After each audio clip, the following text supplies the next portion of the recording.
Hello my dear students, আজ আমি তোমাদের ক্লাস 8-এর ভূগোল বইয়ের প্রথম অধ্যায়ে পৃথিবীর অন্দরমহল নামক যে চ্যাপ্টারটি রয়েছে সেই চ্যাপ্টার থেকে সমস্ত গুরুত্বপূর্ণ প্রশ্ন এবং সাথে তার উত্তর দিব। তাই তোমরা অবশ্যই প্রথম থেকে শেষ অবধি পুরো ভিডিওটি মনোযোগ সহকারে দেখবে এবং খাতা কলম বের করে নোট করে নেবে। ওকে, তাহলে চলো এবার আমরা একের পর এক প্রশ্ন উত্তরগুলি দেখে নেই। তোমাদের প্রথম প্রশ্ন, পৃথিবীর ব্যাসার্ধ কত? উত্তর 6370 কিমি। 2 নম্বর প্রশ্ন, ভূপৃষ্ঠ থেকে পৃথিবীর কেন্দ্রের দূরত্ব কত? উত্তর 6370 কিমি। 3 নম্বর প্রশ্ন, পৃথিবীর গভীরতম খনিটির নাম কি? এটি কিসের খনি এবং এর গভীরতা কত? উত্তর, পৃথিবীর গভীরতম খনিটির নাম হলো রবিনসন ডিপ। এটি একটি সোনার খনি এবং এর গভীরতা হলো 3 থেকে 4 কিমি। 4 নম্বর প্রশ্ন, প্রতি 33 মিটার গভীরতায় কত ডিগ্রি সেলসিয়াস করে ভূ অভ্যন্তরের তাপমাত্রা বাড়ে? উত্তর, প্রতি 33 মিটার গভীরতায় 1 ডিগ্রি সেলসিয়াস করে ভূ অভ্যন্তরের তাপমাত্রা বাড়ে। 5 নম্বর, পৃথিবীর গভীরতম কৃত্রিম গর্তটির নাম কি? উত্তর, রাশিয়ার কোলা উপদ্বীপের 12 কিমি গভীর গর্তটি হল পৃথিবীর গভীরতম কৃত্রিম গর্ত। 6 নম্বর, মেগমা কি? উত্তর, ভূগর্ভের পদার্থ প্রচণ্ড চাপ ও তাপে গ্যাস বাষ্প মিশ্রিত হয়ে গলিত অবস্থায় থাকলে তাকে মেগমা বলে। 7 নম্বর, লাভা কি? উত্তর, ভূগর্ভের গলিত উত্তপ্ত অর্ধতরল মেগমা ফাটল দিয়ে ভূপৃষ্ঠের বাইরে বেরিয়ে এলে তাকে লাভা বলে। 8 নম্বর, উষ্ণ প্রস্রবণ কি? উত্তর, পৃথিবীর ভৌম জল ভূতাপের সংস্পর্শে এসে গরম হয়ে ফুটতে শুরু করলে পৃথিবী পৃষ্ঠের ফাটলের মধ্য দিয়ে সেই উষ্ণ জল বাইরে বেরিয়ে আসে, একে উষ্ণ প্রস্রবণ বলে। তারপর 9 নম্বর, ভূতাপ কি? উত্তর, ভূতাপ হলো এক ধরনের শক্তি। পৃথিবীর কেন্দ্রের তাপ ধীরে ধীরে বাইরের দিকে অর্থাৎ পৃথিবী পৃষ্ঠের দিকে আসতে থাকে, এই তাপ শক্তিকে ভূতাপ শক্তি বলে। তারপর 10 নম্বর, ঘনত্ব কি?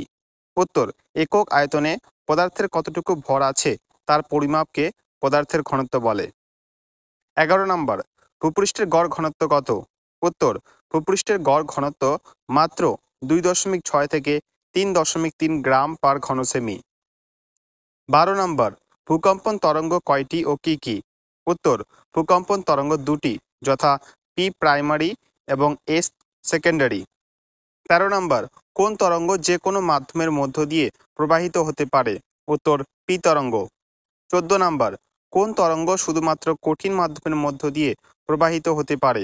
উত্তর, এস তরঙ্গ।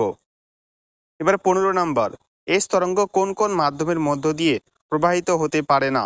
উত্তর, এস তরঙ্গ তরল বা অর্ধতরল মাধ্যমের মধ্য দিয়ে প্রবাহিত হতে পারে না।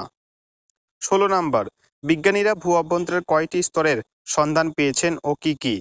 উত্তর, বিজ্ঞানীরা ভূ অভ্যন্তরে 3টি স্তরের সন্ধান পেয়েছেন, যথা ভূত্বক, গুরুমণ্ডল এবং কেন্দ্রমণ্ডল।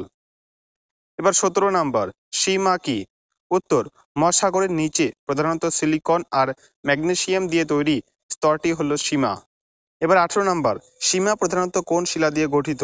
উত্তর, সীমা প্রধানত ব্যাসল্ট জাতীয় শিলা দিয়ে গঠিত। 19 নম্বর, শিয়াল কি?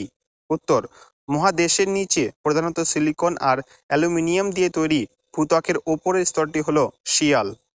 20 নম্বর, শিয়াল কোন শিলা দ্বারা গঠিত? উত্তর, শিয়াল গ্রানাইট জাতীয় আগ্নেয় শিলা দ্বারা গঠিত।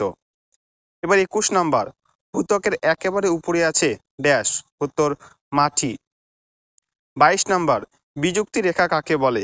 উত্তর, ভূপৃষ্ঠ থেকে কেন্দ্র পর্যন্ত যেখানে যেখানে ভূমিকম্পের তরঙ্গের গতিবেগ পরিবর্তিত হয় সেখানটাকে ভূতত্ত্ববিদরা বলেন বিযুক্তি রেখা।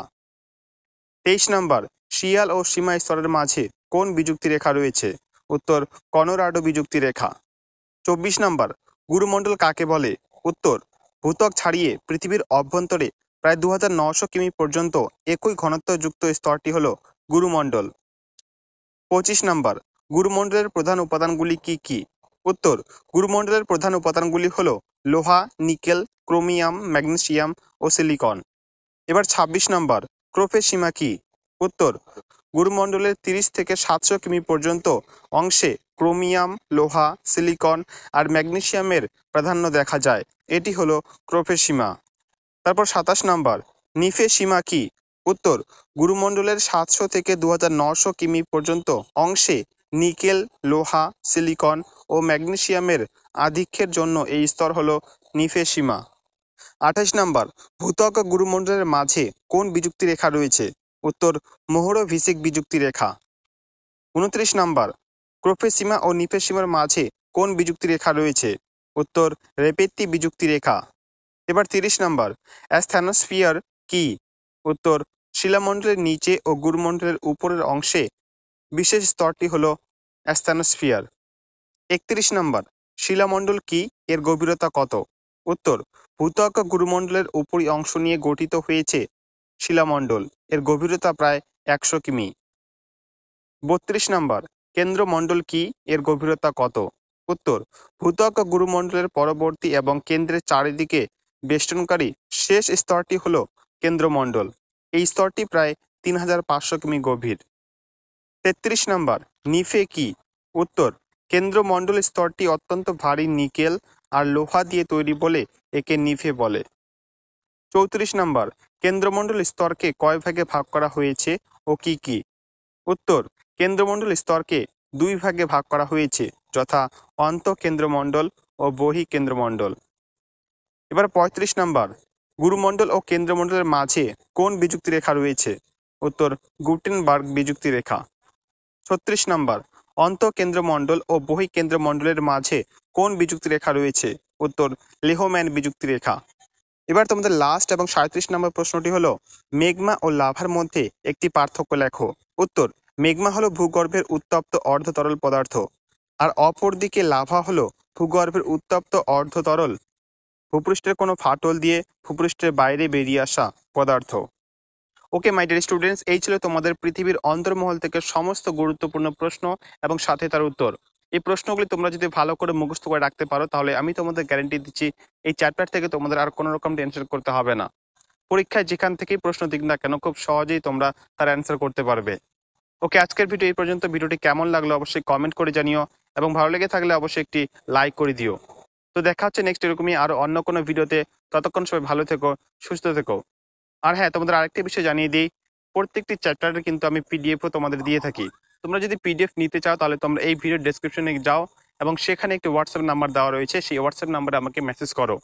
আর হ্যাঁ, পিডিএফ নেওয়ার জন্য কিন্তু অবশ্যই তোমাদের পার চ্যাপ্টারের জন্য 20 রুপিস করে পেড করতে হবে।